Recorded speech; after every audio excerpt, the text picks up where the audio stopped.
Consider this to be the spot where the Prophet Muhammad began his ascent to heaven. But Jews also revere this spot as the site of their ancient temple, which Etzion believes must be rebuilt for the redemption, the coming of the Messiah. There is no redemption without the temple. Redemption without the temple is like trying to revive someone without a heart. Etzion and his co-conspirators believed blowing up the Dome of the Rock would undo the peace with Egypt and make room for the Jewish temple. With 600 pounds of explosives diverted from army stockpiles, they had more than enough. Damaging the holy shrine would lead to repercussions, the scale of which I can't even imagine. Do you have anything you want to say following the end of this trial? Do you think justice was done? I'm not speaking with somebody that I don't know who is with. Etzion and his co-conspirators were found guilty. And after spending 7 years in prison, he now says he repudiates terrorism. Vigilantes don't have the right to take the law into their own hands. Instead, he hopes his books on religious philosophy will spread his vision of a Jewish Messiah to be embraced by everyone, Jews, Christians, and even Muslims.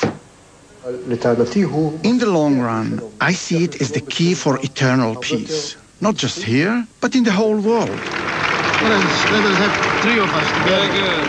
As for the politicians, 2.5 years after that historic handshake, Egyptian President Anwar Sadat was assassinated by Muslim extremists opposed to peace with Israel.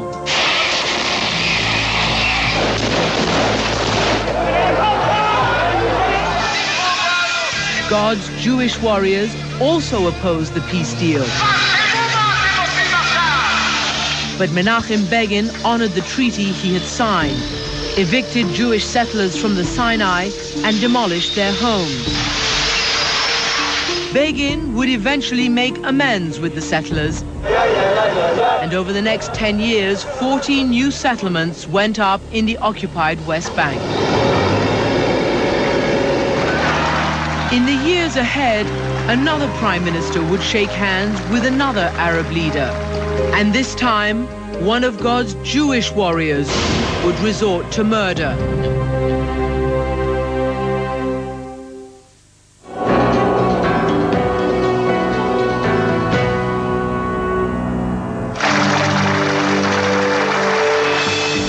At a ceremony at the White House in 1993, 2 mortal enemies, Israeli Prime Minister Yitzhak Rabin and the chairman of the Palestine Liberation Organization, Yasser Arafat, signed a peace treaty.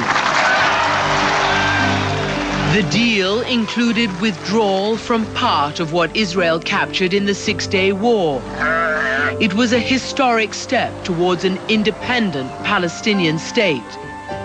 Enough of blood and tears. Enough! Yaakov Barnea, the secular Israeli who helped capture East Jerusalem in 1967, was hopeful. I had a tremendous appreciation for those who made it happen, and for Rabin's courage in going this way. But Hanan Porat, who also fought in the Six-Day War, opposed the creation of a Palestinian state. If you think we are messianic with our beliefs, then what they think, those who believe in peace with the Palestinians, is pure mysticism. To God's Jewish warriors, turning land over to the Palestinians would just bring more blood and more tears. Rabin is going with the Palestinians against Israel because he is blind. It was especially difficult to accept because Rabin had been a military hero since Israel's creation. And yet, he was willing to make peace for the Palestinians. Religious historian Bruce Lawrence. All of the people whom we describe as fundamentalists have rhetoric which talks about good and evil, But the greatest evil is the Jew who's compromised. And so Rabin becomes a symbol of the real enemy.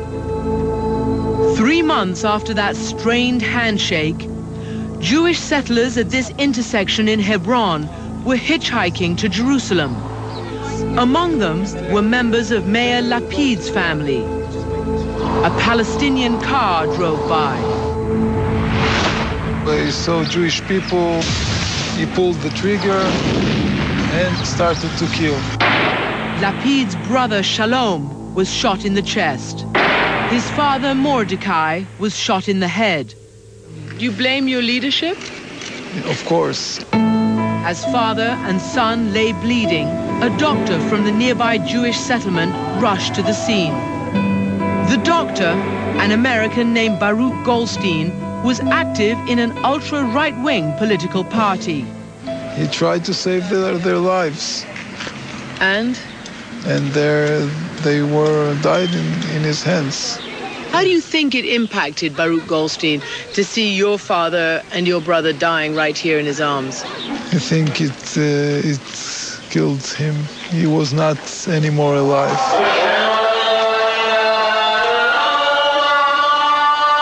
Three months later, Baruch Goldstein went to Hebron, to the tomb of the patriarchs.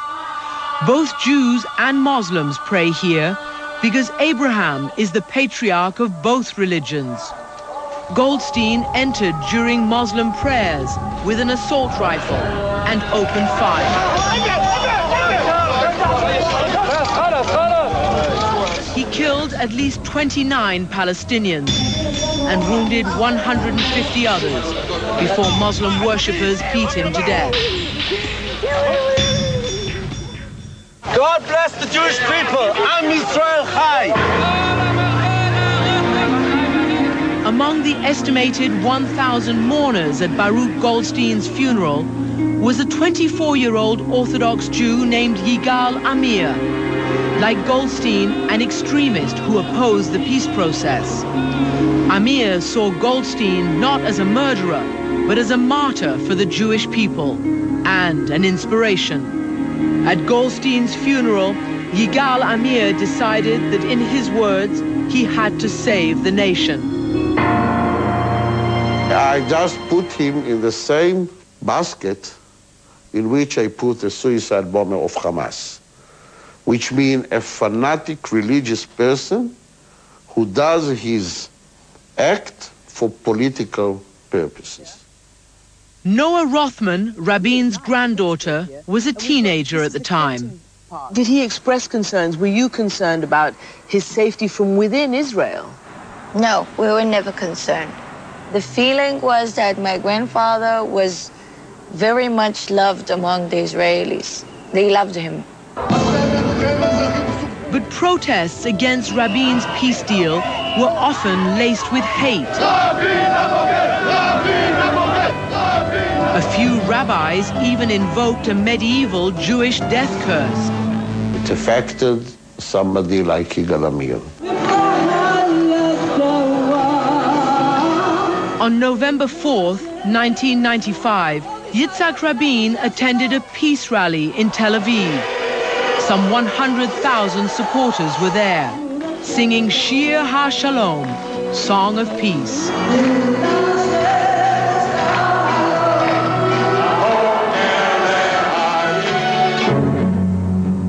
After Rabin left the stage and walked to his car, Amir moved close to the bodyguards, pulled a gun, and fired.